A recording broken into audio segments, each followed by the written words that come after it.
ये लड़ाई बहुत अहम है। इस लड़ाई में आपको एक बात जहन में रखनी है कि ये जो आपके बीच में वोट बांटने की साजिशें करने वाले घूम रहे हैं, इनसे होशियार रहना है। जो आज खुद को आजाद कह रहे हैं, दरअसल उनकी डोर नरेंद्र मोदी और अमित शाह के हाथ में है। ये सिर्फ नाम के आजाद हैं। ये जैसे ही इनको कुछ हासिल होगा, ये पलट के फिर उसी गोद में बैठ जाएंगे जहां से निकल के आए हैं। कि वो तिजारती पहलू निकाल लेता है, मैं कुछ कहूं तो तराजू निकाल लेता है। मैं इसलिए भी तेरे फन की कद्र करता हूं, तो झूठ बोल के आंसू निकाल लेता है। अगर सरकार ना हो तो, अगर मजबूत एमएलए ना हो तो थाने से मोटरसाइकिल छुड़ाना भी मुश्किल हो जाता है। लेकिन सरकार हो तो चौधरी इलियास साहब जैसा बुजुर्ग, फिर वो कुछ अलग ही कामनी बात इस गांव में हाजिरी हुई है, और हाजिरी भी हुई है तो इलेक्शन के टाइम पे आपसे मुलाकात करने के लिए आया।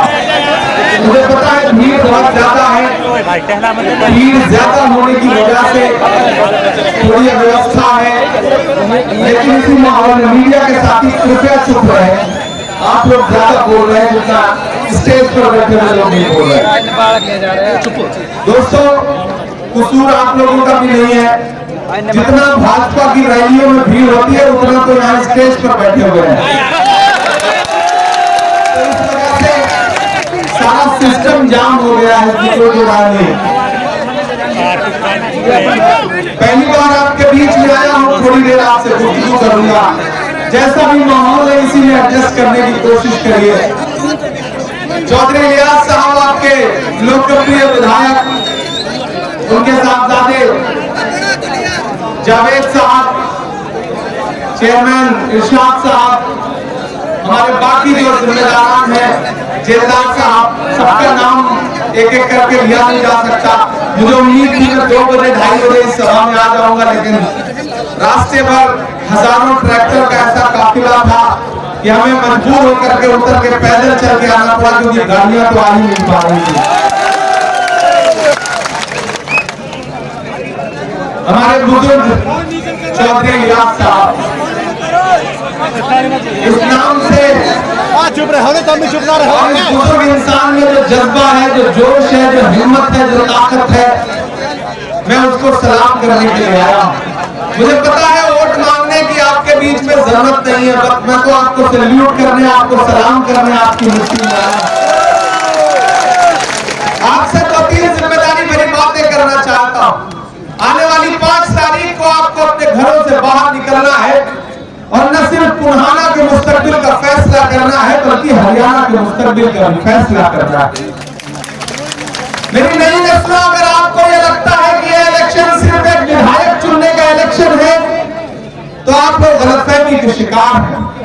अगर आपको लगता है कि आप 5 तारीख को घरों से बाहर निकलेंगे, ईवीएम का बटन दबाएंगे और एक एमएलए चुन देंगे, तो मामला उससे कहीं बड़ा है। यह मामला इतना छोटा नहीं है। दिल्ली में बैठा हुआ हाकिम ये सोचता है कि जम्मू कश्मीर हो, हरियाणा हो, या आने वाले दिनों में महाराष्ट्र हो, झारखंड हो, ये जो 4 सूबों के इलेक्शन हैं, इन इलेक्शन पर दिल्ली की गद्दी टिकी हुई है। मीडिया के किसी भी इंसान से पूछ लीजिए, वो आपको बता देगा कि जिस पार्टी का हरियाणा होता है, उसी की दिल्ली होती है।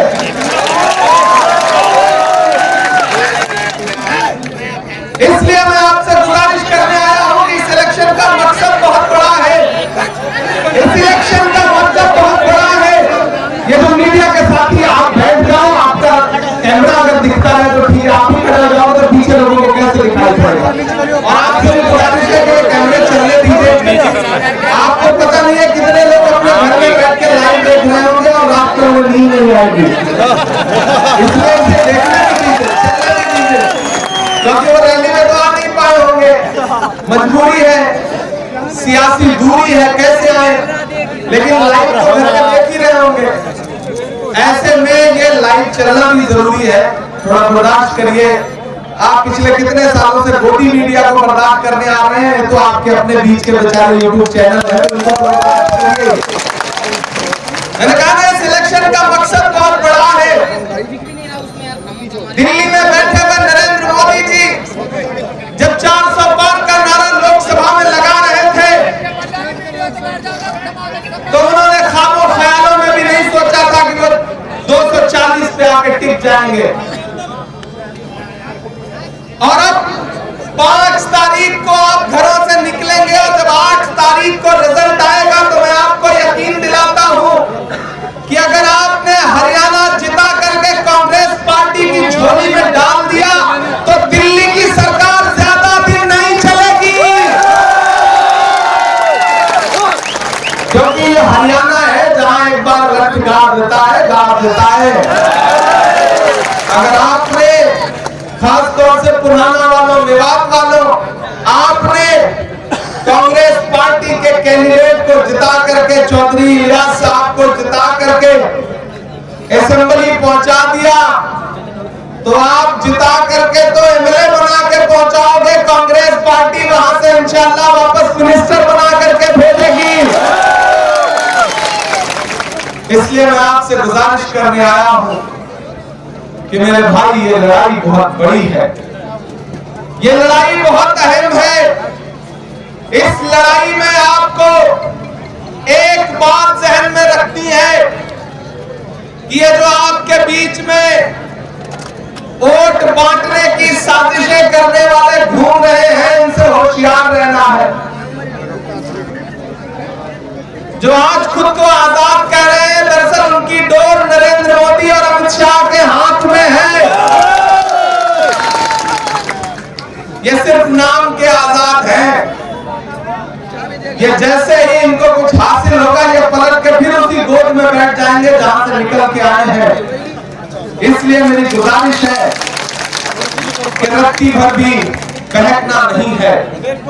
वादा किया गया था उजालों का क्या हुआ, जन्नत के उन हसीन हवालों का क्या हुआ। शामों की सैर के लिए रास्ते तो बन गए, लेकिन हमारे पैर के छालों का क्या हुआ। पिछले 10 साल में भारतीय जनता पार्टी ने हरियाणा को लूटने का काम किया है। यहाँ का नौजवान जो सेना में जाने के सपने पालता था, सेना में भर्ती होकर के सरहदों की हिफाजत के ख्वाब देखता था, उन ख्वाबों को भारतीय जनता पार्टी की दिल्ली में बैठी हुई सरकार ने अग्निवीर ला करके कुचल दिया। प्रधानमंत्री उधर नारा देते हैं बेटी बचाओ बेटी पढ़ाओ, और हरियाणा की वो बेटियां जो ओलंपिक मेडल लाती हैं, जब वो अपना हक मांगने के लिए दिल्ली के जंतर मंतर पर जाकर के बैठती है और इंसाफ की गुहार लगाती है, तो यही भाजपा सरकार की पुलिस हरियाणा की उन्हीं बेटियों को दिल्ली के जंतर मंतर पर घसीटने का काम करती है। ये भाजपा है, ऐसी सरकार को उखाड़ फेंकने का दिन आ गया है। ये इलेक्शन सिर्फ एमएलए चुनने का इलेक्शन होता तो शायद मैं आपके सामने दामन फैलाने नहीं आता। मैं पिछले 1 हफ्ते से जम्मू कश्मीर के चुनाव में था, उसके बाद लौट के आया, तो फिर पूरे हरियाणा में टहल रहा हूं, घूम रहा हूं, जा रहा हूं लोगों के बीच में। एक तरफा कांग्रेस का माहौल है, पूरा सिस्टम जाम पड़ा है, जिधर भी निकल जाइए पंजा ही पंजा दिखाई पड़ रहा है। पंजा हर दिन कमल पर शिकंजा कसता जा रहा है, कमल मुरझा रहा है, पंजा आ रहा है। इसलिए मेरे भाई चूकना नहीं है, बिल्कुल चूकना नहीं है। इस बार तो चौधरी साहब के लिए बच्चा बच्चा बोल रहा है कि बाबा बाबा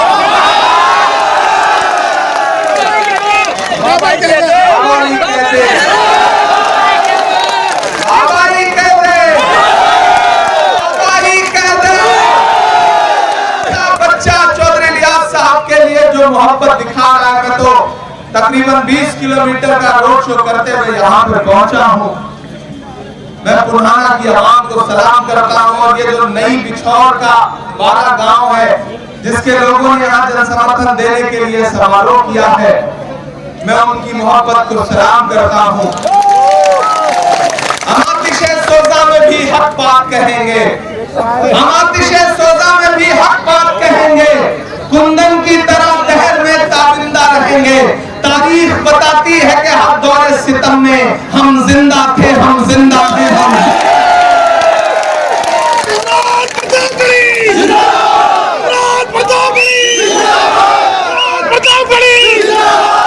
ताकत अब हरियाणा में कांग्रेस पार्टी की सरकार बनने से रोक रही है।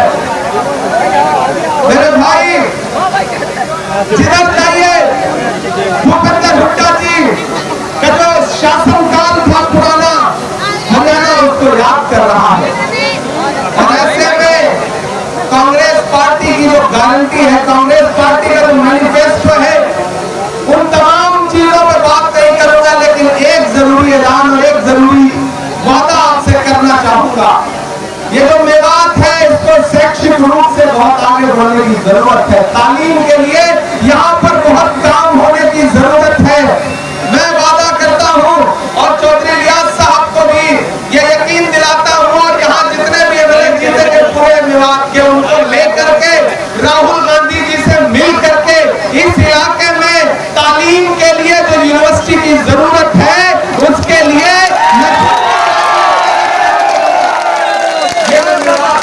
वादा करता हूँ। और अगर वो इदारा पुराना में आके बन जाए तो इससे अच्छा क्या हो सकता है। पुराना को जरूरत है तालीमी इदारों की, पुराना को जरूरत है सियासी तौर पे मजबूत क़यादत की। और जिन्हें ये लगता है कि वो साजिश करके लोगों को बांट के, खरीद के, बदला के, धोखा देकर के चौधरी रियाज साहब को हरा देंगे, तो वो गलतफहमी के शिकार है। मैं तो 4 मिसरे पढ़ता हूँ कि दायरे में सिमट के आएगा। सही कह रहा हूँ ना? थके तो नहीं है आप? मुझे पता है पिछले 5 घंटे से इंतजार कर रहे हैं, लेकिन ये पुराना के लोग हैं, नई पिछोड़ के लोग हैं, इतनी जल्दी थकने वाले लोग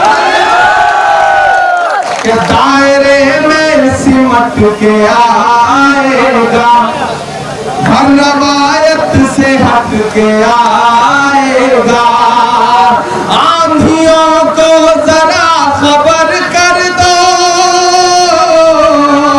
आंधियों को जरा खबर कर दो, शेर वापस पलट, शेर वापस पलट के आएगा।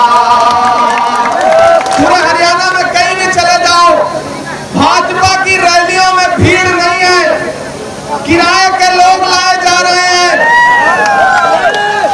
और वो जो किराए के लोग हैं ना, उनमें जोश है ना हौसला है। नरेंद्र मोदी साहब भाषण देने आ रहे हैं तो उनकी बातों में भी कोई असर नहीं है।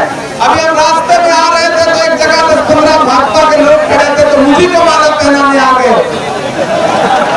मैंने कहा कम से कम निशान देख लिया करो, हम कांग्रेस के लोग हैं, लेकिन आपका स्वागत है, आप भी आपसे कांग्रेस ज्वाइन कर लो। ये हालत है हरियाणा में।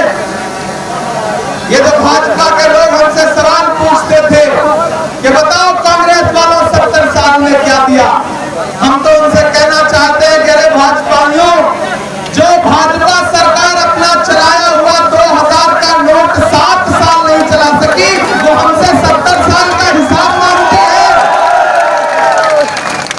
नरेंद्र मोदी जी झूठ बोलते हैं, इस देश के प्रधानमंत्री हर सुबह शाम झूठ बोलते हैं।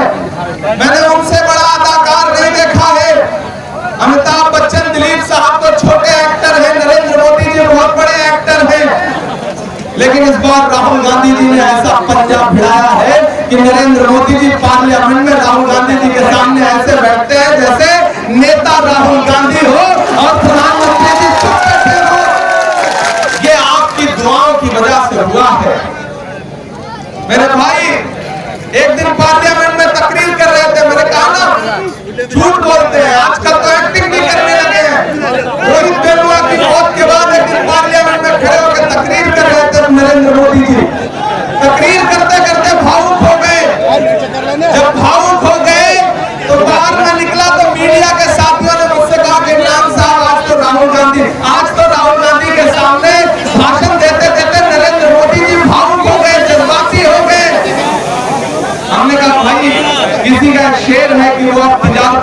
तो निकाल लेता है, मैं कुछ कहूँ तो तराजू निकाल लेता है, मैं इसलिए भी तेरे फन की कद्र करता हूँ, तो झूठ बोल के आंसू निकाल लेता है। एक दिन पार्लियामेंट में भाषण दे रहे थे, बोले बताओ कांग्रेसियों 70 साल में क्या बनाया। इधर मैं बैठा था, मैं खड़ा हुआ, मैंने सोचा कि एक एक नाम गिनाना शुरू करूं, तब तक दीपेंद्र हुड्डा बैठे थे, उन्होंने कहा इमरान भाई मत बताओ, जो बताओगे उसको भी बेच देंगे, इनका काम सिर्फ बेचने का है, इनको कुछ मत बताओ। ये पिछले 10 साल में सिर्फ बेच रहे हैं। यही काम हरियाणा में मनोहर लाल खट्टर से करवाया गया है, पर्ची वाला मुख्यमंत्री लाके ठोक दिया गया, जैसे राजस्थान में एक पर्ची वाला मुख्यमंत्री थोपा गया है, उसी तरह से हरियाणा में थोपा गया। अंजाम यह हुआ कि इलेक्शन से 5 महीने पहले पर्ची वाले मुख्यमंत्री को दिल्ली भेजना पड़ा और यहाँ पे एक नायब सिंह सैनी लाए गए, अपने आप में वो भी नायब ही है। अब उनका नाम ही नायब है तो वो मुख्य कैसे बन सकते हैं, आप अंदाजा लगा रहे हो। हालत ये है कि भाजपा की जनता समझ ही नहीं पा रही है कि खट्टर या नायब, नायब या खट्टर, अमित शाह या नरेंद्र मोदी, नरेंद्र मोदी या अमित शाह, कुछ समझ ही नहीं आ रहा है, सब गड्ढमड्ढ हो गया है। भाजपा जा रही है, कांग्रेस आ रही है। कोई ताकत यहाँ पर कांग्रेस की सरकार बनने से रोक नहीं पाएगी। आने वाली 5 तारीख को घरों से बाहर निकलिए और एक बात जहां है जैसे है, बहुत खामोशी के साथ मुझे सुनिएगा जो बात कहने जा रहा हूं। मेवात वालों, ये इलाका मेरे लिए नया नहीं है, आप इस बात के गवाह हैं कि मैं आपकी खुशियों में शामिल होता रहा हूं या ना होता रहा हूं, लेकिन मैं आपके गम में जरूर शामिल होता रहा हूं। जब इस इलाके के कहीं भी किसी इंसान के आंसू बहे हैं तो इमरान प्रतापगढ़ी बिना किसी सियासी नफा नुकसान के आपके दरमियान में आया है। और जब राहुल गांधी जी ने मेरा हाथ पकड़ के मुझे देश की पार्लियामेंट में बिठाया तो मैंने वहां खड़े होकर के पहलू खान से लेकर रकबर से लेकर के हाफिज जुनैद से लेकर के हर इंसान का नाम पार्लियामेंट में लिया है, उनके खिलाफ जुल्म और सितम को गिनाया है। जो चीजें अब इतिहास में दर्ज हो चुकी हैं, पार्लियामेंट की कार्रवाई में वो नाम दर्ज है, उन्हें मिटाया नहीं जा सकता। आपके इस बेटे ने आपके लिए ये किया है, इसलिए आप पर मेरा हक है, मैं आपसे एक बात बहुत जरूरी कहने आया हूं। आप बहुत जज्बाती लोग हैं, बड़े भोले लोग हैं, सच्चे लोग हैं, जल्दी से किसी की बातों में आ जाते हैं, लेकिन एक बात मुझे बताओ मेवात वालों, पुराना वालों, याद करो आज से 2 साल पहले का वो मंजर जब पूरे मुल्क में नफरत का माहौल बनाया गया था, कोई उस नफरत के खिलाफ बोलना पसंद नहीं कर रहा था, लोग आपकी परछाइयों से दामन बचा रहे थे। ऐसे में दिल्ली में एक इंसान उठ खड़ा हुआ और उसने कहा कि मैं कन्याकुमारी से कश्मीर तक पैदल जाऊंगा, अपने पैर के छालों की परवाह नहीं करूंगा, एक नारा लगाऊंगा कि नफरत छोड़ो भारत जोड़ो, एक नारा लगाऊंगा कि मुझे नफरत के बाजार में मोहब्बत की दुकान खोलनी है। उस इंसान का नाम राहुल गांधी है। मैं चला हूं राहुल गांधी के साथ 4000 किलोमीटर। जब मैं चलता था तो मुझसे मीडिया के साथी कहते थे कि इमरान साहब आप राहुल गांधी के साथ चल रहे हैं, आप क्या कहेंगे? तब मैं कहता था कि जो हर जालिम से टकराएगी वो आंधी बनाऊंगा, जो हर जालिम से टकराएगी वो आंधी बनाऊंगा, नए अंग्रेज आए हैं नया गांधी बनाऊंगा। इस मुल्क को नए गांधी की जरूरत थी और वो नया गांधी राहुल गांधी आपके बीच में है। और उसका अंजाम ये हुआ कि पूरी तिकड़म लगाने के बाद भी भारतीय जनता पार्टी बहुमत के पास नहीं पहुंच पाई दिल्ली में। अब हालत यह है कि 2 बैसाखियां हैं, एक नीतीश बाबू, दूसरी चंद्र बाबू। कब एक बैसाखी सरकी, सरकार टपकी और दूर नहीं है वो दिन, लेकिन वो कब होगा जब हरियाणा जिता करके कांग्रेस की झोली में डालोगे, क्योंकि जिसका हरियाणा होता है उसका पूरा जमाना होता है। तो आपको ये करना पड़ेगा। राहुल गांधी को मजबूत करना चाहते हो और अगर चाहते हो कि दिल्ली की गद्दी पर राहुल गांधी प्रधानमंत्री बन के बैठे तो उसकी शुरुआत 5 तारीख से करो, घरों से निकलो, चौधरी इलियास के लिए हाथ के पंजे के सामने वाला बटन दबाओ, यहाँ कांग्रेस का मुख्यमंत्री बनाओ। और आने वाले दिनों में वो दिन दूर नहीं है जब दिल्ली में भी कांग्रेस पार्टी की सरकार बनेगी और ये जितने नफरत के अलंबरदार हैं ये अपनी नफरत लेकर के अपने अपने घरों में बैठ जाएंगे। आप तो इस बात पर ईमान रखते हो ना कि मजदूर का पसीना सूखने से पहले उसकी मजदूरी उसे दे देनी चाहिए। रखते हो ना इस बात पर ईमान? ये हमारे बुजुर्गों का कौल है। हम इस बात पर ईमान रखते हैं कि मजदूर का पसीना सूखने से पहले उसकी मजदूरी उसे दे देनी चाहिए। मैं आज पुन्हाना के नई बिछौर में 12 गांव के तमाम सरपंचों, तमाम आवाम के बीच में खड़ा होकर के ये कहना चाहता हूं कि मैंने देखा है राहुल गांधी के पैर के छाले, मैंने देखा है राहुल गांधी के माथे का बहता हुआ पसीना। मैं आज पुन्हाना में आपसे राहुल गांधी की मजदूरी मांगने के लिए आया हूं, और वो मजदूरी है राहुल गांधी जी ने चौधरी इलियास साहब को अपना प्रतिनिधि बना करके, नुमाइंदा बना करके आपके बीच में भेजा है। अब आपकी जिम्मेदारी है कि चौधरी इलियास साहब को असेंबली पहुंचाइए। मैं कोशिश करूंगा कि आप अपने इस बुजुर्ग को असेंबली विधायक बना के पहुंचाओ और कांग्रेस पार्टी इन्हें वापस मिनिस्टर बना करके आपके बीच में भेजे। ये मैं कोशिश करूंगा। नया पाने की चाहत में पुराना छूट जाता है, तुझे अपनाऊं तो मुझसे जमाना रूठ जाता है। मोहब्बत पढ़ने लिखने में बहुत आसान है, लेकिन मोहब्बत को निभाने में पसीना छूट जाता है। गर्मी बहुत है, आप कई घंटे से परेशान हैं। भीड़ इतनी ज्यादा है कि कई लोग तो ये बल्लियों पर टंगे हुए हैं। लेकिन ये भी हरियाणा का एक रंग है। भारतीय जनता पार्टी को ढूंढने से भीड़ नहीं मिल रही है और यहाँ भीड़ जमीन पे आ नहीं रही है, बल्लियों पे बैठना पड़ रहा है। असली हरियाणा का मूड यही है। आप दिल्ली में किसी भी चैनल वाले से पूछ लो तो वो पहले आंख बंद करेगा, फिर बोलेगा भैया हरियाणा में तो कांग्रेस आ रही है। ये बात कहते हुए मोदी मीडिया के हलक में फंस जाती है, लेकिन बोलना पड़ रहा है बेचारों को। दिल से निकल नहीं रही है बात, दिल से ये बात पच नहीं रही है, लेकिन बोलना पड़ रहा है क्योंकि आवाम ने फैसला कर लिया है कि भूपेंद्र सिंह हुड्डा जी के नेतृत्व में जो हरियाणा था वही हरियाणा फिर से वापस लाना है। ये पुराना ने फैसला कर लिया है, ये हरियाणा ने फैसला कर लिया। याद है नरेंद्र मोदी जी का वो नारा, भाइयों बहनों, बहुत समझदार लोग हैं आप, भाइयों बहनों जाते हैं, बहुत समझदार, बहुत होशियार लोग। भाइयों बहनों, मुझे देश के खजाने की चाबी सौंप दो, मैं देश नहीं लूटने दूंगा, चौकीदारी करूंगा। अब तो मैं पार्लियामेंट में उनके सामने बैठता हूं तो वो बेचारे नजर थोड़ी सी झुकाते हैं और मैं वहां खड़ा होकर के उनसे पूछता हूं कि कहां सोया है चौकीदार। लगना चाहिए कि हरियाणा में खड़ा हूं, ऐसे काम नहीं चलेगा। देखो मैं भी थोड़ी थोड़ी हरियाणवी सीख रहा हूं, तो थोड़ा सा मुझे लगना चाहिए। आपकी तालियों का शोर एक एक लाइन पे दिल्ली तक जाना चाहिए। तैयार रहिएगा, मैं नज़्म सुनाता हूं आपको कि कहां सोया है चौकीदार, कहां सोया है। खट्टर ने कर डाला हरियाणा का बंटा धार,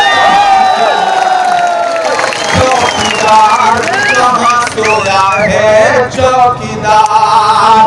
विजय माल्या नाक के नीचे से हो गया फरार, चौकीदार कहां सोया है चौकीदार। के चाय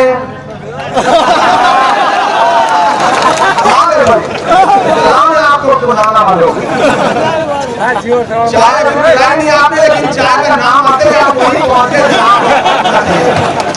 मैं तो वाला रेलवे स्टेशन में ढूंढ रहा हूँ जहाँ साहब ने चाय बेची थी, आज तक मिल ही रहा है मुझे।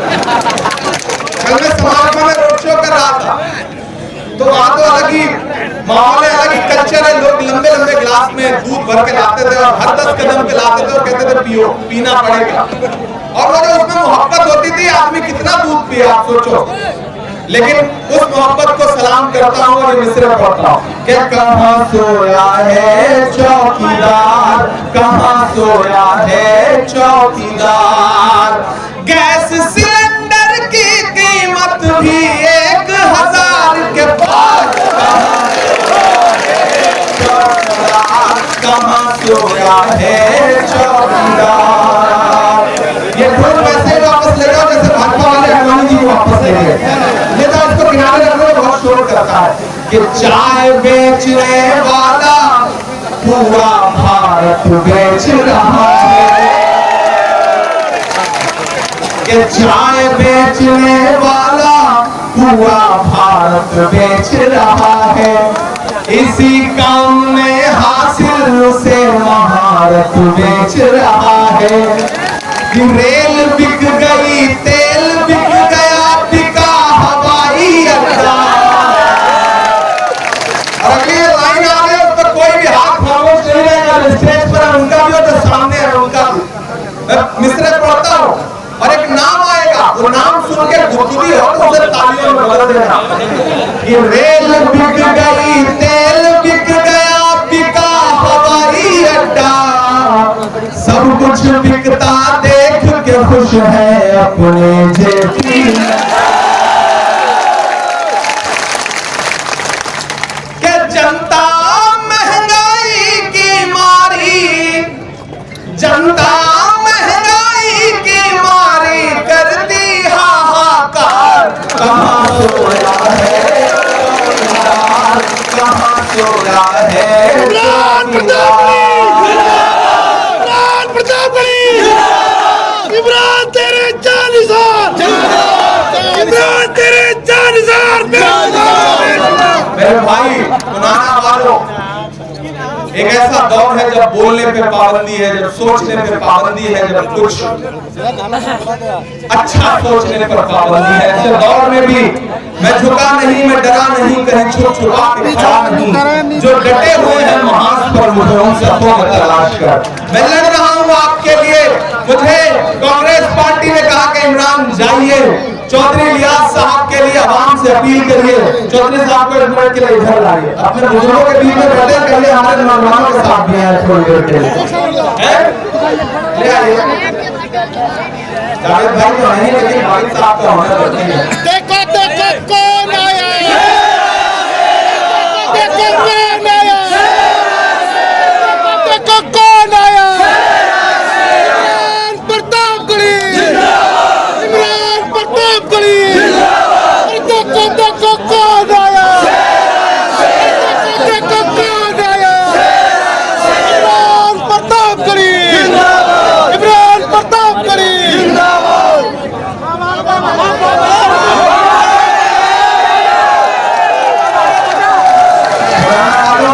चुप चुप पुराना वालों, मेरी बात को बहुत दिल से लगा के बैठा के धैर्य बैठा के जाना। सुनना मेरी बात संजीदा आपको।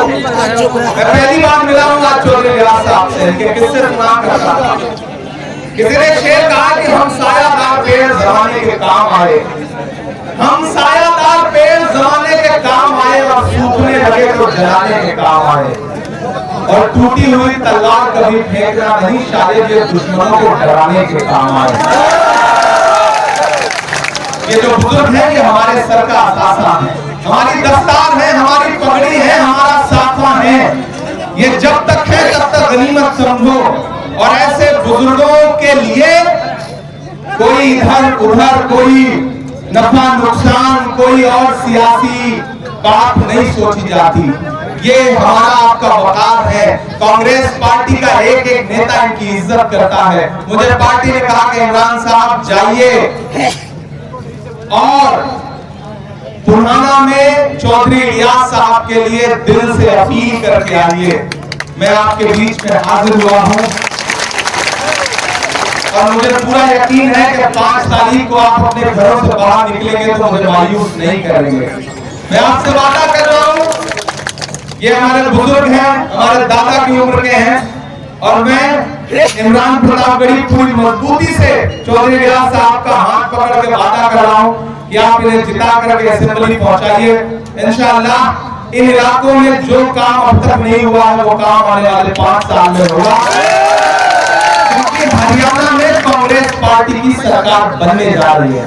और सरकार हो तो फिर अलग ही रंग होता है, अलग ही बात होती है। अगर सरकार ना हो तो, अगर मजबूत एमएलए ना हो तो थाने से मोटरसाइकिल छुड़ाना भी मुश्किल हो जाता है। लेकिन सरकार हो तो चौधरी इलियास साहब जैसा बुजुर्ग फिर वो कुछ अलग ही काम करेगा। तो मैं आपसे गुजारिश करता हूं कि उठाइए अपना एक एक हाथ और मुझे यकीन दिलाइए 5 तारीख को घरों से बाहर निकलेंगे तो आपका एक एक वोट हाथ के पंजे के सामने वाले बटन पे दबेगा। चौधरी इलियास साहब को एमएलए बनाइएगा ना, चौधरी साहब को जिताइएगा ना, मेरे आने की लाज रखिएगा ना। इंशाअल्लाह मेरे जिताइए, एमएलए बनाइए। 8 तारीख के बाद मैं पूरी कोशिश करूंगा कि ये जब फिर सरकार बना के वापस लौट के आए तो मैं फिर आपके बीच में आऊं शुक्रिया अदा करने, और इंशाअल्लाह जरूर आऊंगा। ये मेरा आपसे वादा है। बहुत शुक्रिया। इमरान प्रताप गढ़ी, इमरान प्रताप गढ़ी। कल आदरणीय हुड्डा साहब जो है वो तिरंगा जो है 12-1 बजे आ गए हैं। करीब 2 बजे 1 बजे से 2 बजे तक आप पहुंच जाएंगे। आप सारे मेहरबानी करके कल आखिरी घेरा जो है ना, ये आखिरी 3 इसके सर में छोड़